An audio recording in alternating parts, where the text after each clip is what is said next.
दुनिया की इस सर्कस नमा ज़िंदगी में सबसे बड़ा तमाशा मुनाफ़क़त का है। अस्सलाम वालेकुम नाज़रीन, मैं हूं आपका मेज़बान शाहिद अख्तर अवान। नाज़रीन, आज जिस इशू पे बात करेंगे, बहुत से दोस्तों ने ये कहा कि आप ड्राइविंग लाइसेंस पे बात करें। बहुत से दोस्त हमारे बाहर के ममालिक जाना चाह रहे थे, मतलब काफ़ी तो ऐसे थे जिनके वीज़े वगैरह रुके हुए थे इसकी वजह से, और बहुत से ऐसे थे जिन्होंने अपने एजेंटों को पैसे दे दिए थे। एजेंट उनसे पैसे ले के तो सिर्फ ड्राइविंग लाइसेंस, क्योंकि उनकी रिस्पांसिबिलिटी थी तो उन्होंने पूरा करना था। एक तो वो हो गए।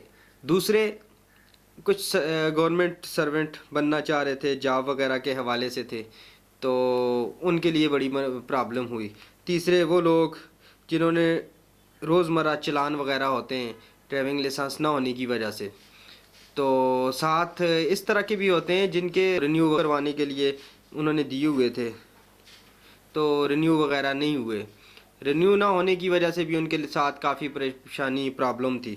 नाजरीन, यहाँ पे इस मुल्क के अंदर सबसे बड़ा अलमिया ये है, अगर बंदा सच भी बोले तो उसकी बात मानता कोई नहीं है। यहाँ पे अपनी टोकन रसीद दिखा दिखा के पुलिस एहलकारों को, ट्रैफिक वालों को, तो उसके बावजूद उनकी कोई बात नहीं मानता। उनको पता भी है कि केपीके के अंदर किस वजह से ये प्रॉब्लम बनी हुई है, लेकिन बाज़ अवाम को नहीं पता। आज इस वजह से इस इशू पे हम बात कर रहे हैं क्योंकि ये बहुत बड़ा इशू बन चुका है। हरीपुर के लिए अंदर हमारे जो ज़राए हैं उनके मुताबिक 9 से 10 हज़ार ऐसे लोग हैं जिनकी लाइसेंस की फ़ीस जमा हो चुकी है। अगर ये ना हुई तो 7-8 हज़ार तो कन्फर्म ही है। ठीक है, मैं वो कह रहा हूँ कि ये चीज़ें हमारे ज़राए के मुताबिक हैं, लेकिन ये नहीं हो सकता कि आपकी 7-8 हज़ार ना हो। ये हो ही नहीं सकता, क्योंकि यहाँ पे जो सबूत वगैरह मिले हैं हमें, वो ज़राए के मुताबिक हमारे पास प्रूफ के तौर पे मौजूद हैं। बल्कि ये इशू सिर्फ हरीपुर का नहीं है, पूरे केपीके का है। पूरे केपीके के अंदर ये काम रुका हुआ है। असल क्यों रुका हुआ था, किसी को हकीकत का पता नहीं। हमने थोड़ी सी रिसर्च वगैरह इस पे की। 3-4 दिनों से हम रिसर्च कर रहे थे। हमने जब से वो प्रोग्राम किया सहूलत मरकज़ का, डोमिसाइल का, उसके बाद लोगों ने रब्ता किया और उन्होंने अपने अपने मसाइल हमें बताए। तो सबसे बड़ा जो इशू नज़र आया मुझे, यही ड्राइविंग लाइसेंस का नज़र आया। तो मैं इसकी थोड़ी सी मालूमात ली, और मालूमात लेने के बाद मुझे ये मालूम हुआ कि केपीके गवर्नमेंट के अंदर यहाँ पे इन्होंने टेंडर किया। जिस तरह हर किसी का टेंडर होता है, तो इसका भी टेंडर हुआ। इनके जो स्टेशनरी वगैरह है, कागजात वगैरह हैं, उनके जितनी भी स्टेशनरी वगैरह उनको मिलती थी, तो जब टेंडर वाले सिलेक्ट होने वाली अपनी सामान वगैरह उनको भेजा, उन्होंने चेक किया तो उन्होंने रिजेक्ट कर दिया। उन्होंने कहा जी वो प्रिंट ठीक नहीं आ रहा, जिस वजह से इसको रिजेक्ट करते हैं। उसके बाद वो बंदा कोर्ट में चला गया और दूसरे को सिलेक्ट किया।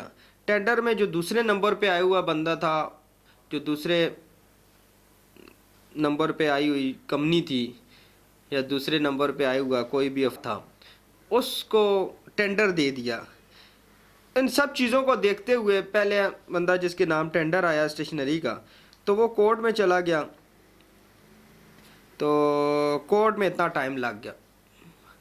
देखिए, जिस चीज़ का रोज़मर्रा हमारी ज़िंदगी के साथ ताल्लुक़ हो, तो इस चीज़ को बहुत ज़्यादा ज़रूरी है देखना, और ख़ास तौर पे गवर्नमेंट का काम होता है देखना। तो वो सारा काम रुका हुआ था और फीसेस वगैरह ले रहे थे। किसी को ये नहीं बताया कि फ़ीस अब हम नहीं लेते क्योंकि ये इशू बना हुआ है। फ़ीस भी ले रहे हैं लोग, इंटरव्यू भी दे रहे हैं लोग, टेस्ट वगैरह भी करवा रहे हैं, लेकिन लाइसेंस नहीं मिल रहा। बड़ी अजीब बात है इस मुल्क के अंदर। सबसे बड़ी अजीब बात यह है कि लेते ज़रूर हैं, लेकिन देने का टाइम आए तो बहाने करते हैं। आज भी, आज का टाइम जो है, आज तक ये मसला हल नहीं हो सका। मसला क्यों नहीं हल हुआ? ड्राइवर का वो तबका होता है जो सबसे ज़्यादा पिसा हुआ होता है, जो सबसे ज़्यादा मजबूर होता है। वो खुल के बात नहीं कर सकता, वो फ्रंट पे नहीं आ सकता, उसकी मजबूरी होती है। जब वो हकीकत बताता है तो उसी पे चलान किया जाता है। और वो कहीं भी जाके बात करता है तो उसकी बात कोई मानने को तैयार नहीं, क्योंकि इनके अंदर यूनिटी नहीं है। जो ट्रांसपोर्टर है इनके अंदर कोई यूनिटी नहीं है, इनके अंदर कोई, जिस तरह दूसरे डिपार्टमेंट होते हैं, दूसरे महकमे हैं, तो कोई भी मसला हो तो एक जगह यकजा हो जाते हैं, कोई प्रॉब्लम हो तो उसका हल निकाल लेते हैं। तो इनका हल ना होने की वजह से तो आज इतनी परेशानी का इनको सामना करना पड़ा। कई लोगों ने कुर्बानियाँ दी इसके लिए, कई लोग बाहर जाना चाह रहे थे, नहीं जा सके, उनके पैसे ज़ाया हो गए, लेकिन वो कहाँ पे जाएं, उनका कोई सुनने वाला नहीं। मैं आज मेरा चक्कर लगा सहूलत मरकज़ का, तो वहाँ पे एक बंदे ने मुझे ये डिटेल दी, बल्कि चक्कर क्या लगा, मुझे बंदा ख़ुद ले के साथ गया। उसने कहा शायद भाई आए, आपको मैं बताता हूँ कि वहाँ पे क्या चीज़ है। हम जब वहाँ पे गए तो उनके पास सुपीज़ वगैरह देने के लिए नहीं थे। उनसे जब पूछा उसने कि यार क्या मसला है, क्या प्रॉब्लम है, क्यों हमें लाइसेंस नहीं मिल रहा। उनके लाइसेंस के हो गए थे 1 साल, तो इतने टाइम से वो चक्कर लगा रहा है।